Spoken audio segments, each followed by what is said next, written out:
고졸 검정고시 국어 고3 8강 고전시가 실전 학습 목표 고전시가의 기본 특징을 이해할 수 있다. 시조의 형식과 표현 방법을 파악할 수 있다. 고전어의 의미를 문맥에 따라 해석할 수 있다. 화자의 정서와 작품의 주제를 파악할 수 있다. 1. 고전시가란 고전시가는 옛날에 만들어져 전해 내려오는 시 형태의 문학 작품입니다. 대표적으로 향가, 고려가요, 시조, 가사 등이 있습니다. 고전시가는 현대시와 마찬가지로 화자의 정서, 표현 방법, 주제가 중요합니다. 다만 오늘날에는 잘 사용하지 않는 옛말이 많고 시대적 배경이 다르기 때문에 어렵게 느껴질 수 있습니다.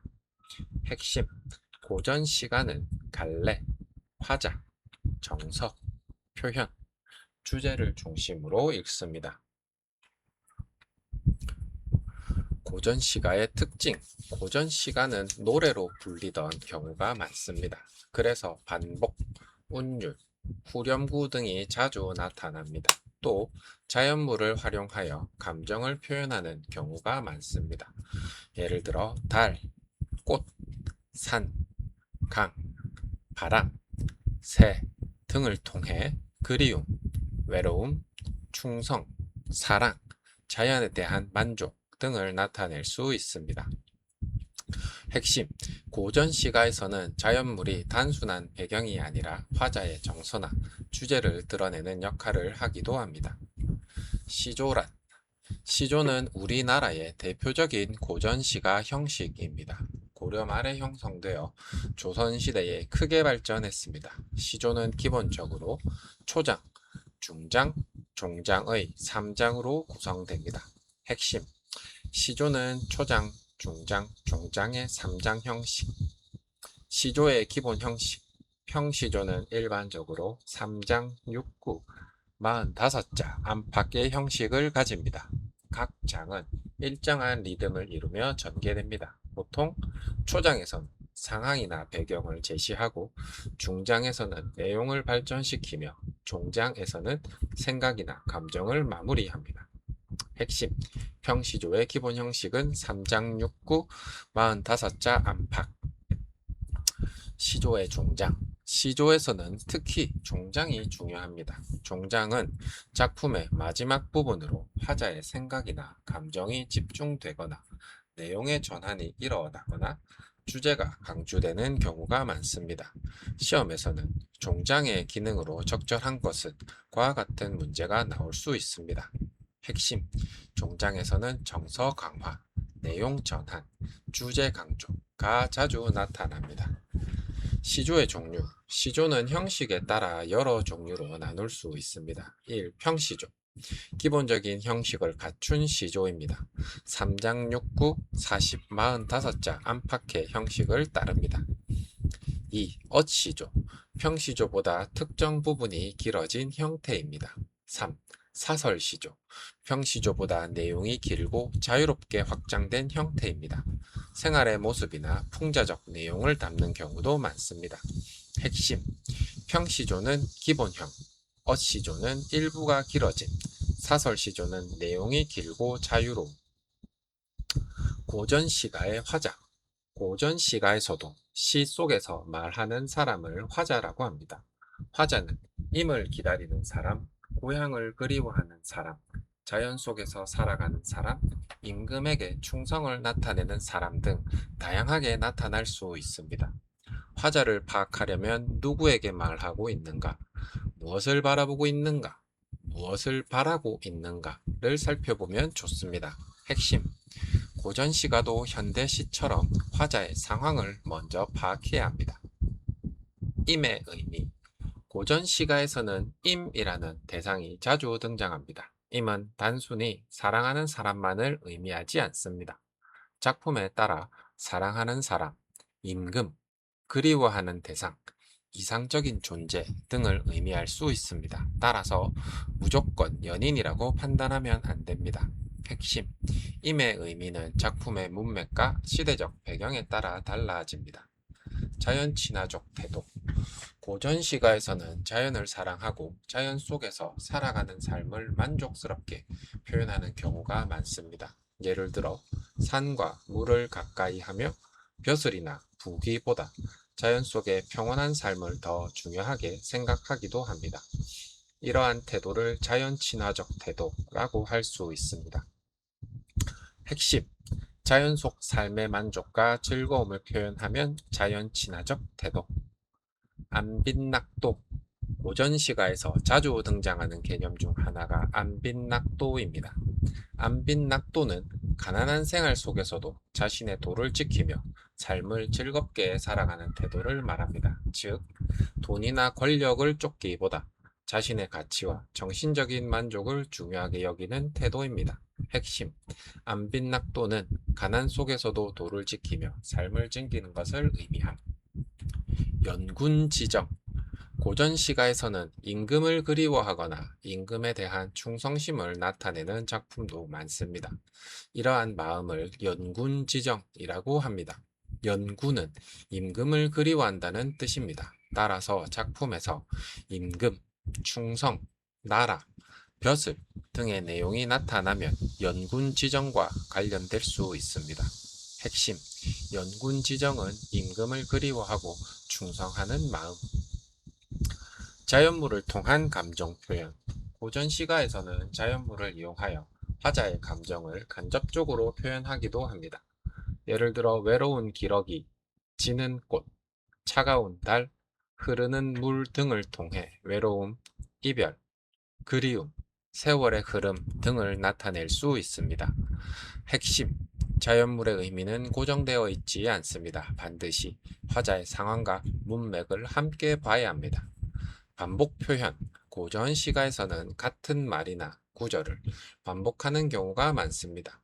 반복은 리듬을 만들고 감정을 강조하고 노래의 느낌을 살리는 효과가 있습니다.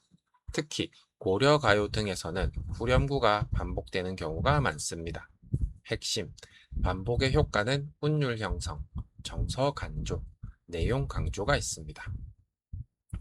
후렴구. 후렴구는 작품에서 일정하게 반복되는 구절입니다. 후렴구는 노래의 리듬을 형성하고 각 연을 구분하고 화자의 정서를 강조하는 역할을 합니다. 경우에 따라서는 특별한 의미보다 음악적인 효과를 위해 사용되기도 합니다. 핵심: 후렴구의 대표적 기능은 운율 형성, 연 구분, 정서 강조. 비유와 상징. 고전 시가에서도 비유와 상징이 자주 사용됩니다. 예를 들어 임을 달에 비유하거나 대나무를 굳은 절개와 연결하거나 소나무를 변하지 않는 마음과 연결할 수 있습니다. 하지만 이러한 의미는 작품마다 다를 수 있습니다. 따라서 단순히 외우기보다 문맥을 통해 판단해야 합니다. 핵심: 고전 시가의 자연물과 사물은 상징적인 의미를 가질 수 있습니다. 고전어 이해하기. 고전 시가에는 오늘날 사용하지 않는 말이 많이 등장합니다. 예를 들어 즈음은 천, 가람은 강, 외는 산, 님은 임, 어여쁘다는 불쌍하다 또는 가엾다 등이 있습니다. 모든 고전어를 외울 필요는 없습니다. 문제에서 제시되는 설명과 앞뒤 문맥을 활용하면 의미를 파악할 수 있습니다. 핵심: 고전어는 현대어와 모양이 비슷해도 뜻이 다를 수 있으므로 주의해야 합니다. 고전 시가의 표현 방법. 고전 시가에서도 다양한 표현 방법이 사용됩니다. 대표적으로 비유, 반복, 대조, 의잇, 설의, 감탄 등이 있습니다. 서리법. 대답을 요구하지 않는 질문 형식으로 의미를 강조하는 표현입니다. 예시: 어찌 잊을 수 있으랴. 실제로 답을 묻는 것이 아니라 잊을 수 없다라는 뜻을 강조합니다. 핵심은 질문 형식으로 의미를 강조하면 서리법입니다. 감탄적 표현. 화자의 강한 감정을 직접 드러내는 표현입니다. 예를 들어 어와, 아이고 등과 같은 표현이 사용될 수 있습니다. 감탄적 표현은 기쁨, 슬픔, 놀라움, 그리움 등의 감정을 강하게 나타냅니다. 핵심은 감탄사는 화자의 강한 정서를 직접 드러내는 역할을 합니다. 화자의 정서 파악하기. 고전 시가의 정서를 파악할 때는 특정 단어 하나만 보지 말고 작품 전체를 봐야 합니다. 대표적인 정서에는 그리움, 이별의 슬픔, 외로움, 충성심, 자연 속 삶의 만족, 세월에 대한 안타까움 등이 있습니다. 예를 들어 이미 떠남, 혼자 기다림, 눈물, 밤, 달 등이 반복되면 임에 대한 그리움과 이별의 슬픔을 생각할 수 있습니다. 고전 시가의 주제. 고전 시가의 주제는 화자의 상황과 정서를 바탕으로 파악합니다. 대표적인 주제로는 임에 대한 그리움, 자연 속 삶의 즐거움, 임금에 대한 충성, 이별의 슬픔, 세월의 흐름에 대한 안타까움, 삶에 대한 깨달음 등이 있습니다. 핵심. 주제를 찾을 때는 화자가 누구를 또는 무엇을 대상으로 어떤 감정을 느끼는가를 생각합니다.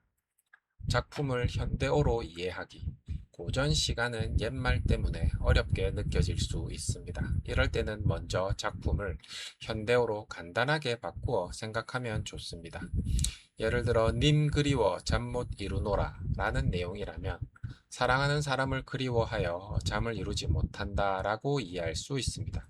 그러면 상황은 임과 떨어져 있음, 정서는 그리움, 주제는 임에 대한 그리움으로 쉽게 파악할 수 있습니다. 핵심, 고전어 해석, 상황 파악, 정서 파악, 주제 찾기 순서로 접근합니다. 시조 문제를 푸는 방법. 시조 문제가 나오면 다음과 같이 접근합니다. 첫째, 3장 구조를 확인합니다. 초장, 중장, 종장의 흐름을 봅니다. 둘째, 화자를 파악합니다. 누가 어떤 상황에서 말하고 있는지 확인합니다. 셋째, 중요한 시어를 확인합니다. 임, 자연문, 계절, 감탄 표현 등의 의미를 봅니다. 넷째, 표현법을 확인합니다. 반복, 비유, 상징, 서리, 대조 등을 찾습니다. 다섯째, 종장의 의미를 확인합니다. 종장에서 화자의 감정이나 주제가 강조되는지 봅니다. 고전시가 문제를 푸는 핵심. 고전시가는 옛말을 모두 완벽하게 해석하지 않아도 문제를 풀 수 있는 경우가 많습니다. 먼저 누가 어떤 상황에서 무엇을 그리워하거나 바라는지 파악합니다. 그 다음 반복되는 표현, 중요한 자연문, 화자의 감정을 확인합니다. 핵심. 고전시가 문제의 중심은 단어 번역보다 전체 상황과 정서 파악입니다. 핵심 정리. 고전시가의 대표적인 갈래에는 향가, 고려가요, 시조, 가사 등이 있습니다. 시조는 기본적으로 초장, 중장, 종장의 3장으로 구성됩니다. 평시조는 일반적으로 3장, 6구, 45자 안팎의 형식을 가집니다. 종장에서는 화자의 정서나 주제가 강조되는 경우가 많습니다. 안빈낙도는 가난 속에서도 자신의 도를 지키며 즐겁게 살아가는 태도입니다. 연군지정은 임금을 그리워하고 충성하는 마음입니다. 자연물은 화자의 감정이나 주제를 나타내는 역할을 할 수 있습니다. 반복과 후렴구는 운율을 형성하고 정서를 강조하는 효과가 있습니다. 서리법은 질문 형식을 통해 의미를 강조하는 표현법입니다. 고전어는 현대어와 형태가 비슷해도 의미가 다를 수 있습니다. 고전 시가는 상황, 정서, 주제의 순서로 파악하면 쉽습니다. 확인 문제 1번. 시조의 기본 구성으로 가장 알맞은 것은 1. 서론, 본론, 결론 2. 기승전결 3.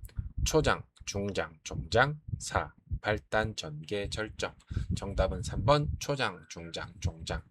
해설. 시조는 기본적으로 초장, 중장, 종장의 3장으로 구성됩니다. 이제 2번. 다음 중 안빈낙도의 의미로 가장 적절한 것은 1. 높은 벼슬을 얻기 위해 노력하는 삶 2. 가난 속에서도 자신의 도를 지키며 즐겁게 살아가는 삶 3. 임금을 그리워하며 충성을 다하는 마음 4. 사랑하는 사람과 이별한 슬픔. 정답은 2번. 가난 속에서도 자신의 도를 지키며 즐겁게 살아가는 삶. 해설. 안빈낙도는 물질적으로 가난하더라도 자신의 가치와 도를 지키며 삶을 즐기는 태도입니다. 문제 3번. 다음 표현에 사용된 표현법은 그대를 어찌 잊을 수 있으랴. 1. 직유법. 2. 서리법. 3. 의인법. 4. 반어법. 정답은 2번 서리법. 해설. 실제로 답을 요구하는 질문이 아니라 그대를 잊을 수 없다라는 뜻을 강조하는 표현입니다. 따라서 서리법입니다. 종합 문제. 다음과 같은 내용의 시조에서 가장 잘 드러나는 화자의 정서는 임은 멀리 떠나고 화자는 홀로 달을 바라보며 다시 만날 날을 기다리고 있다. 1. 임에 대한 그리움. 2. 자연에 대한 분노. 3. 현실에 대한 풍자. 4. 부귀에 대한 욕망. 정답은 1번 임에 대한 그리움. 해설. 임과 떨어진 화자가 다시 만날 날을 기다리고 있으므로 가장 중심적인 정서는 임에 대한 그리움입니다.